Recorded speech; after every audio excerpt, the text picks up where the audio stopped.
अभी हम 2.5 मिनट के अंदर भूकंप करेंगे। तो देखिए भूकंप में सबसे पहले क्या समझना होता है, फोकस। तो देखो फोकस क्या होता है, पृथ्वी के अंदर जहाँ पर सबसे पहले भूकंपीय तरंगें उत्पन्न होती है उसी को फोकस बोलते हैं। फोकस का दूसरा नाम हाइपोसेंटर भी है, ठीक। अब ये देखो भूकंपीय तरंगें सबसे पहले धरती पर जहाँ पहुँचती है उसको एपिसेंटर बोलते हैं, ठीक। तो फोकस अंदर में होता है और एपिसेंटर धरती के सतह पर होता है। इसका परिभाषा हम आगे देख लेंगे। अब देखिए आगे हमको पढ़ना है भूकंपीय तरंगों के बारे में।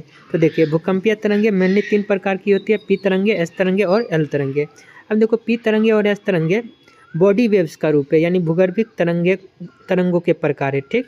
और एल तरंगे धरातलीय तरंगों के प्रकार हैं। तो एल तरंगों को धरातलीय तरंग भी बोला जाता है या फिर लॉन्ग टर्म वेव्स भी बोला जाता है, ठीक। अब देखो ये छाया क्षेत्र क्या है आगे समझेंगे, ठीक। अब देखो कहाँ कहाँ भूकंप आते हैं, तो मेनली 4 जगह आते हैं, ठीक। सर्कम पैसिफिक बेल्ट, इसमें लगभग 63% आते हैं। Mid continental belt 21%, mid Atlantic belt 16%, mid oceanic ridge इसमें भी कुछ परसेंट आते हैं, ठीक। आगे देखो, तो अभी हमने पढ़ा था फोकस और हाइपोसेंटर के बारे में, ये उसकी परिभाषा है, क्वेश्चन पूछा जाता है, देख लेना, ये देख लेना, ये देख लेना। अब हम पी, एस और एल तरंगों के बारे में देख लेते हैं। तो देखो भूगर्भिक तरंगें 2 प्रकार की थी, पी और एस। तो पी तरंगें सबसे तीव्र गति से चलने वाली तरंग है और यह धरातल पर सबसे पहले पहुंचती है।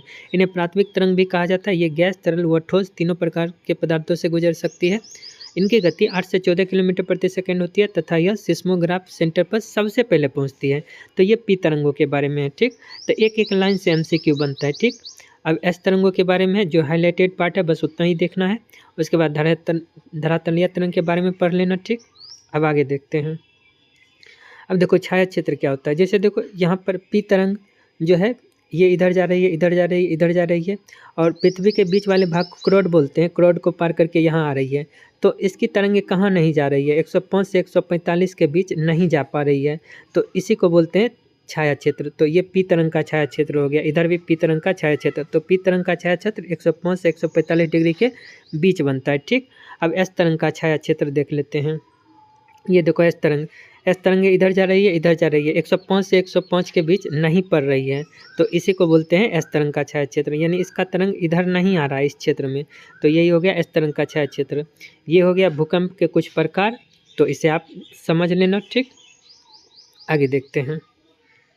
आगे है ये 2 लाइन खुद से पढ़ लेना, 2 लाइन ये और 1 लाइन ये, इस तरीके से आपका भूकंप खत्म होता है।